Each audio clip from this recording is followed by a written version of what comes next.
मान्छेहरूबाट चाहिँ टाढै बस्नु होला जो मान्छेले चाहिँ आफ्नो गल्ती स्वीकार गर्न सक्दैन। जो मान्छेले आफ्नो गल्ती स्वीकार गर्न सक्दैन नि उसले जीवनभरि आफ्नो हरेक कमजोरी हरेक गल्ती चाहिँ अरूलाई थुपार्ने गर्छ। यो नै उसको खुबी हो। तपाई सोच्नुहुन्छ होला उसले थाहा नपाएर पो हो कि बा उसले नबुझेर पो हो कि? थाहा नपाएर होइन, यो उसको चाल हो, यो उसको एउटा षड्यन्त्र हो। उसलाई पनि आफ्नो गल्तीको एहसास त छ, तर मान्छेको अगाडि उसलाई राम्रो बन्नु छ, अरूको अगाडि उसलाई सधैँ राम्रै इमेज राख्नु छ। त्यही कारण उसले कथालाई फेर्छ, सत्यलाई लुकाउँछ र सधैँ दोष अरूको टाउकोमा थुपारेर आफू पानी माथिको ओभानो बन्न खोज्छ।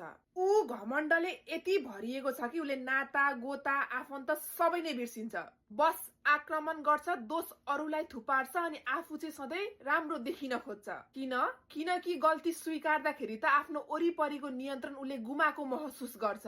गल्ती हरेक मान्छेबाट हुन्छ, तर त्यसलाई स्वीकार गर्ने या नगर्ने त मान्छेको चरित्रको कुरा हो नि त। यस्ता मान्छेसँग संगत गर्दा या सम्बन्ध राखिराख्दा कहिलेकाहीँ तपाईँ होइन अनावश्यक झमलामा फस्नुहुन्छ। खाँदै नखाएको कहिलेकाहीँ विषको आरोप लाग्न सक्छ। यस्ता मान्छेलाई म सुधार्छु, यस्ता मान्छेलाई चाहिँ म सम्झाउँछु भन्ने तर्फ लाग्नु भयो भने लास्टमा दुःख तपाईँ आफूले नै पाउनुहुनेछ। त्यसैले टाढै बस्नुस् यस्ता मान्छेहरूदेखि। रिसले मुरमुरिएर होइन, फेरि आफ्नो सेल्फ रेस्पेक्ट जोगाउनको लागि। किनभने जो मान्छेले चाहिँ आफ्नो गल्ती स्वीकार गर्न सक्दैन त्यो मान्छेले तपाईलाई जीवनभर गलत साबित गर्न लागि परिरहेको हुन्छ।